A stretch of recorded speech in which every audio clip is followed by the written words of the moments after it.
আজকের ভিডিওর মাধ্যমে আপনাকে দেখাবো কিভাবে আপনারা অনলাইন থেকে নতুন ভোটার কার্ডের জন্য অ্যাপ্লিকেশন করবেন। গতকালের ভিডিওতে কিন্তু ভোটার কার্ড নিয়ে একটি ভিডিও করেছিলাম, সেই ভিডিওর নিচে কিন্তু দুই একজন কমেন্ট করে জানিয়েছেন যে নতুন ভোটার কার্ড কিভাবে অ্যাপ্লিকেশন করব, এটা নিয়ে একটি ভিডিও আপলোড করুন। তো আমাদের চ্যানেলে 2023 সালের লাস্ট কিন্তু একটি ভিডিও আপলোড হয়েছিল, সেটা হলো ভোটার কার্ড অ্যাপ্লিকেশন নিয়ে, অর্থাৎ নতুন।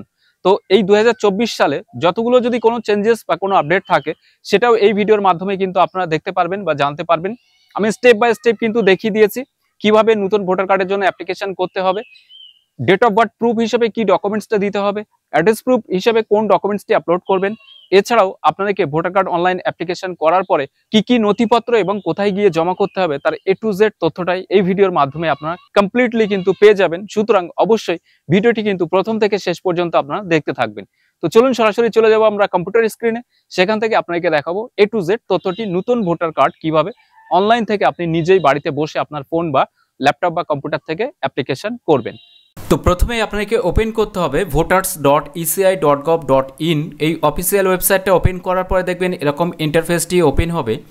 এখানে দুটি অপশান আছে, একটা হচ্ছে লগ ইন আর একটা হলো সাইন অ্যাপ। যাদের রেজিস্ট্রেশন করা নেই তারা সাইন অ্যাপে ক্লিক করে এখানে তাদের ফোন নাম্বার, এখানে ইমেল অ্যাড্রেস, ক্যাপচা দিয়ে কন্টিনিউ অপশানে ক্লিক করলে পরবর্তী সময়ে ওটিপি বা পাসওয়ার্ড দিয়ে কিন্তু সাইন আপ করতে পারবেন। এছাড়াও এই বিষয়ে জানতে ইউটিউবে সার্চ করেও দেখে নিতে পারেন।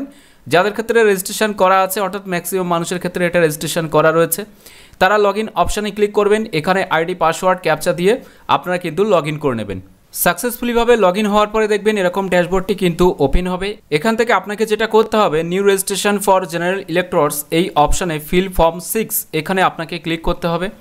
এখানে ক্লিক করার সাথে সাথে ফার্স্ট এখান থেকে আপনার যে স্টেটটা হবে সেই স্টেটটাকে কিন্তু সিলেক্ট করতে হবে। এখানে ক্লিক করবেন, ক্লিক করে আপনার যে স্টেটটা হবে স্টেট সিলেক্ট করবেন।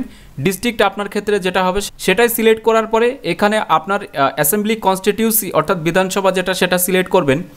এরপরে এখানে কিন্তু এগুলো ইনঅ্যাক্টিভ রয়েছে, এগুলো কিছু করার দরকার নেই, জাস্ট নেক্সট বাটনে ক্লিক করবেন। নেক্সট বাটনে ক্লিক করার সাথে সাথে পার্সোনাল ইনফরমেশন, এখানে কিন্তু ফার্স্ট নেম দিতে হবে, অর্থাৎ এটা নেমটা হবে যে ক্যান্ডিডেট যার নামে আপনি ভোটার কার্ডটি করছেন তার নাম, প্রথম নাম এখানে দেবেন। সারনাম যেটা আছে সেই সারনামটা এখানে দিয়ে দেবেন। সারনামটি এখানে দেওয়ার পরে বাইরে ক্লিক করার সাথে সাথে দেখতে পারবেন এখানে যে ইংরেজি বানানটা দিয়েছেন সেটার বাংলা বানান এখানে এসেছে। যেহেতু এটা ওয়েস্ট বেঙ্গলের জন্য, অন্যান্য স্টেটের জন্য হিন্দি বা অন্যান্য যে সমস্ত ভাষা আছে সেগুলো আসবে, আঞ্চলিক ভাষা। তো আমি ওয়েস্ট বেঙ্গলের জন্য দেখাচ্ছি, তাই এখানে বাংলাতে এসেছে।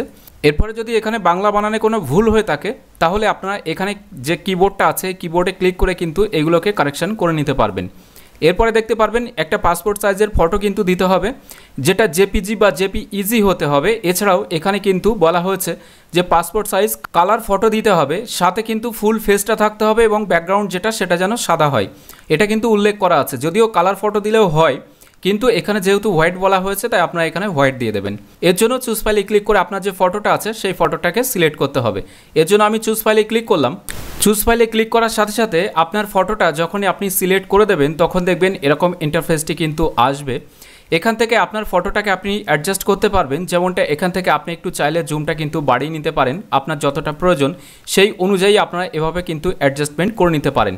তো এখানে মেন টার্গেট রাখতে হবে আপনার ফেসটা যেন ভালোভাবে আসে, আপনাকে যে আরও নিচের দিকে বেশি রাখতে হবে এমনটা নয়, আপনার ফেসটা যেন ভালোভাবে আসে সেইভাবে আপনারা জুমটা করে নেবেন, যেমনটা আমি করে নিয়েছি। এরপরে আপনার সেভ যে বাটনটি আছে এই সেভ বাটনে ক্লিক করবেন। সেভ বাটনে ক্লিক করার সাথে সাথে এখানে দেখতে পারবেন হিউম্যান ফেস ডিটেক্টেড সাকসেসফুলি একটি মেসেজ দেবে, জাস্ট এটাকে ওকে বাটনে ক্লিক করবেন। এরপরে এখানে দেখবেন একটা ফটোর ফাইল কিন্তু চলে আসবে, যে ফাইল নেম দিয়ে আপনি আপলোড করেছিলেন সেটা এখানে থাকবে। এখানে ক্লিক করলে কিন্তু এই ফাইলটা ডাউনলোড হয়ে যাবে, সেখান থেকে আপনি দেখে নিতে পারবেন আপনি সঠিক ফটোটা আপলোড করেছেন কিনা। এরপরে নেক্সট বাটনে ক্লিক করবেন। এখানে ক্লিক করার সাথে সাথে রিলেটিভ নেম কিন্তু দিতে হবে, বাবার নাম হলে বাবার নাম, মায়ের নাম হলে মায়ের নাম, হাজব্যান্ডের নাম হলে হাজব্যান্ড বা ওয়াইফের নাম হলে ওয়াইফের নাম দেবেন, লিগাল গার্জিয়ানের নাম হলে এটা দিয়ে দেবেন। তো এখানে বাবার নাম যেটা সেটাই আমি এখানে দেব। তার জন্য বাবার নামের প্রথম যে নামটি আছে সেটা এখানে লিখবেন, লাস্ট যে নামটি আছে সেটা আপনারা সারনেমের এখানে লিখে দেবেন। তো সারনেমের এখানে লেখার পরে বাইরে যখনই ক্লিক করবেন তখন দেখবেন এখানে কিন্তু বাংলা বানানটি চলে আসবে। এরপরে ফের আরও একবার নেক্সট যে বাটনটি আছে নেক্সট বাটনে ক্লিক করবেন। নেক্সট বাটনে ক্লিক করার সাথে সাথে কন্ট্যাক্ট ডিটেলস চাওয়া হয়েছে। তো এখানে ফোন নাম্বার এবং ইমেল আইডি দুটি অপশন আপনি অ্যাড করতে পারবেন। ফোন নাম্বারের ক্ষেত্রে যদি নিজের হয়ে থাকে তাহলে নিজে সিলেক্ট করবেন, অর্থাৎ যার নামে ভোটার কার্ডটি হচ্ছে তার। এছাড়াও যদি রিলেটিভ অর্থাৎ বাবা মা বা ফ্যামিলির অন্য কেউ হয়ে থাকে তাহলে এটা সিলেক্ট করে তার নাম্বারটি দিয়ে দেবেন। তো আপনার ক্ষেত্রে যেটা হবে সেটা আপনারা এখান থেকে সিলেক্ট করে সেই ফোন নাম্বারটি এবং ইমেল আইডিটা এখানে দিয়ে নেক্সট যে বাটনটি আছে নেক্সট বাটনে ক্লিক করবেন। এরপরে দেখতে পারবেন আধার ডিটেলস চাওয়া হয়েছে। তো ক্যান্ডিডেট যার নামে ভোটার কার্ডটি হচ্ছে তার যে আধার কার্ড নাম্বার সেটা আধার নাম্বার এখানে ক্লিক করে আধার কার্ডের যে নাম্বার সেটা এখানে ইনপুট করে আপনারা নেক্সট যে বাটনটি আছে এই নেক্সট বাটনে ক্লিক করবেন। নেক্সট বাটনে ক্লিক করার সাথে সাথে দেখতে পারবেন জেন্ডার চাওয়া হয়েছে, মেল নাকি ফিমেল বা থার্ড জেন্ডার আপনার ক্ষেত্রে যেটা হবে সেটাই সিলেক্ট করবেন। এরপরে এখানে নেক্সট যে বাটনটি আছে এই নেক্সট বাটনে ক্লিক করবেন। এরপরে দেখবেন ডেট অফ বার্থ চাওয়া হয়েছে। তো ক্যান্ডিডেটের যে ডেট অফ বার্থ আছে সেই ডেট অফ বার্থটা এখানে ক্যালেন্ডারে ক্লিক করে আপনারা কিন্তু সিলেক্ট করে দেবেন। যেমনটা এখানে ক্লিক করলে আপনারা কিন্তু মাস চেঞ্জ করতে পারবেন, এখানে ক্লিক করলে আপনারা কিন্তু সাল চেঞ্জ করে নিতে পারবেন। মাউসের স্ক্রল আপ করলে পিছনের যে সালগুলো আছে সেই সালগুলোই কিন্তু চলে আসবে। এর মধ্যে থেকে আপনার যেটা হবে সেটা আপনারা সিলেক্ট করে পরবর্তীতে আপনার যে মাসটি আছে সেই মাসটি কিন্তু আপনাকে সিলেক্ট করতে হবে। এখান থেকে মাস সিলেক্ট করার পরে এখান থেকে কিন্তু আপনার দিন যেটা সেটাও সিলেক্ট করে নিতে পারবেন। এরপরে দেখতে পারবেন ডকুমেন্ট দিতে হবে। তো ডেট অফ বার্থ প্রুফের জন্য ডকুমেন্ট কিন্তু আপনারা যেগুলো দিতে পারবেন এর জন্য এখানে proof of date of birth এটা সিলেক্ট করবেন। এরপরে সিলেক্ট ডকুমেন্ট, এখানে দেখবেন বার্থ সার্টিফিকেট আছে, আধার কার্ড আছে, প্যান কার্ড আছে, ড্রাইভিং লাইসেন্স। এখানে দেখতে পাচ্ছেন ক্লাস 10 বা 12-এর যদি অ্যাডমিট কার্ড থাকে বা সার্টিফিকেট সেটাও দিতে পারেন। এখানে আপনারা অ্যাডমিটটা দিয়ে দেবেন। এছাড়াও পাসপোর্ট থাকলে পাসপোর্টটা সিলেক্ট করে দেবেন। আপনার ক্ষেত্রে যেটা হবে সেটা দেবেন। যদি অন্যান্য কোনো ডকুমেন্টস দিতে চান তাহলে কি ডকুমেন্টস আপনি দিচ্ছেন সেটা কিন্তু এখানে আপনাকে লিখে চুজ ফাইলে ক্লিক করে 2 MBর মধ্যে সেই ডকুমেন্টসটি হতে হবে, তারপরে সেটাই কিন্তু আপনারা দিতে পারবেন। তো আমি আমার যে ডকুমেন্টসটি হবে সেটা এখানে সিলেক্ট করে দিয়েছি। অ্যাডমিট কার্ডটা অন স্ক্রিন আপনারা দেখতেই পাচ্ছেন। এরপরে এখানেও কিন্তু নিচে ফাইল নেমটি যখনই আসবে তখন কিন্তু নেক্সট বাটনটি অ্যাক্টিভ হবে, অর্থাৎ এটা আপলোড হতে একটু সময় লাগবে আপনার ফাইলের উপরে ডিপেন্ড করে। তো সাকসেসফুলিভাবে আপনার ডকুমেন্ট আপলোড হওয়ার সাথে সাথে নেক্সট যে বাটনটি আছে এই নেক্সট বাটনে আপনারা ক্লিক করবেন। এরপরে এখানে দেখতে পারবেন হাউস নাম্বার, বিল্ডিং নাম্বার বা অ্যাপার্টমেন্ট নাম্বার চাইছে। এটা কিন্তু আপনার বাবা বা মায়ের ভোটার লিস্টে যেখানে নাম আছে সেখানে যখনই আপনারা দেখবেন সেখানে দেখবেন বাড়ির নাম্বার বলে লেখা আছে। তো ওখানে যে বাড়ির নাম্বারটি আছে সেটা এখানে দিয়ে দেবেন। এরপরে এখানে আপনার পাড়ার নাম কিংবা আপনার গ্রামের যে নাম সেটাও আপনারা দিতে পারেন। তো আপনার পাড়ার নাম যেটি আছে সেটা আপনারা এখানে দিয়ে দেবেন। এরপরে এই জায়গা থেকে আপনার গ্রাম বা টাউন, যদি পৌরসভা হয় পৌরসভার নাম, বা অঞ্চল এরিয়া হলে অঞ্চল এরিয়ার নামটা এখানে দিয়ে দেবেন। এরপরে এখানে কিন্তু পোস্ট অফিসের নাম চাওয়া হয়েছে। তো আপনার ক্ষেত্রে যে আপনার পার্শ্ববর্তী যে পোস্ট অফিস রয়েছে সেই পোস্ট অফিসের নামটি দিয়ে দেবেন। এরপরে এখানে পিনকোড চাওয়া হয়েছে। তো আপনার ক্ষেত্রে পিনকোড যেটা হবে সেই পিনকোডটা আপনারা এখানে দিয়ে দেবেন। এরপরে এখানে কিন্তু আপনি আপনার জেলার নামটাও দিতে পারেন অথবা আপনার অঞ্চল বা পৌরসভার নামটাও কিন্তু দিতে পারেন। এরপরে এই জায়গা থেকে ক্লিক করে আপনার ডিস্ট্রিক্ট যেটা হবে ডিস্ট্রিক্টটাকে সিলেক্ট করতে হবে। এরপরে পেজটি স্ক্রল ডাউন করে নিচে আসার পরে দেখতে পারবেন এখানে কিন্তু একটা ডকুমেন্ট দিতে হবে রেসিডেন্সিয়াল প্রুফের জন্য, অর্থাৎ আপনি যে এইখানে যে ঠিকানা দিয়েছেন এই ঠিকানায় বসবাস করেন সেই প্রমাণের জন্য একটা ডকুমেন্টস দিতে হবে। তার জন্য এখানে ক্লিক করবেন। ক্লিক করার পরে সিলেক্ট ডকুমেন্ট, এখানে কোন কোন ডকুমেন্টসগুলো দিতে পারবেন যেমনটা ওয়াটার, ইলেকট্রিসিটি, গ্যাস কানেকশন বিল, আধার কার্ড, কারেন্ট পাসবুক অর্থাৎ ব্যাংকের বা পোস্ট অফিসের, এছাড়াও কিন্তু ইন্ডিয়ান পাসপোর্ট থাকলে সেটা, রেভিনিউ ডিপার্টমেন্টে অর্থাৎ যার নামে ভোটার হচ্ছে তার নামে যদি কোনো জমি থেকে থাকে তাহলে সেই জমির যে পর্চা সেটা, এছাড়াও রেজিস্টার্ড রেন্ট লিজ ডিড অর্থাৎ লিজে যদি জমি নেওয়া থাকে সেটা, এছাড়াও যদি জমি বিক্রয়ের কোনো দলিল থাকে সেক্ষেত্রে সেটাও কিন্তু দেওয়া যেতে পারে। তবে আমি এখানে আধার কার্ডটি সিলেক্ট করলাম যেহেতু প্রত্যেকটা ক্যান্ডিডেটের ক্ষেত্রে আধার কার্ড অবশ্যই থাকবে। এরপরে এখানে চুজ ফাইলে ক্লিক করে আপনার যে আধার কার্ড বা আপনি এখান থেকে যে ডকুমেন্টস সিলেক্ট করছেন সেই ডকুমেন্টসটি দিয়ে দেবেন।